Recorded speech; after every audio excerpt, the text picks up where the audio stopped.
പദ്യത്തിലും ഗദ്യത്തിലും രചനയിലും ചരിത്രത്തിലും തൂലിക വെച്ച അക്ഷരപ്രണയം മർഹൂം BK അലി മുസ്ലിയാർ അറിഞ്ഞതിന് പകർന്നു നൽകാൻ അധ്യാപക വേഷം ധരിച്ച് അരുണ ശിഷ്യരുടെ അനുഗ്രഹ ഗുരുവായി മാറി മാപ്പിള കലകളിൽ പ്രധാനപ്പെട്ട ദഫ്കലയെ ശിഷ്യർക്കു പരിചയപ്പെടുത്തി കേളിക്കെട്ടൊരു ദഫ് സംഘത്തിന് രൂപം നൽകി അതിനൊരു പേരിട്ടു ബദരിയ ദഫ് സംഘം.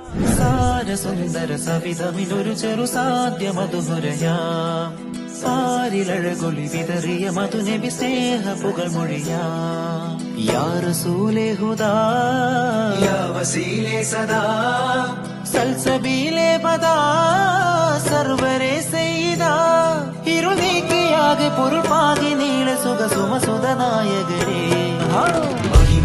മഹിമപ്പൂങ്കാവനമല്ലേ മതിയേ മലരാധരമുല്ലേ മായാത്ത പൗർണമി ചേലേ പെരുമ്പോരാട്ടത്തിന്റെ മനോഹര തീരങ്ങളിൽ ചടുല ചുവടുകളുടെ മനോഹര തീരങ്ങളിൽ ആർക്കും വെല്ലാൻ കഴിയാത്ത പോരാളികളായി മാറുന്നു ബദരിയ മലപ്പുറം. അവരെ സ്നേഹത്തോടെ ക്ഷണിക്കുകയാണ്. ബദരിയ കൊടക്കൽ മലപ്പുറമാണ് ഒന്നാം സ്ഥാനം കരസ്ഥമാക്കിയിട്ടുള്ള കല്ലുടെ ചുങ്കുമേ നാടത്തിരുചിലൊളിരെങ്കുമേ മാനാളൻ മുഹബത്തിനത് പവുമേ ഇന്ന് മാനിമ്പത്തശകിയിൽ തീടുമേ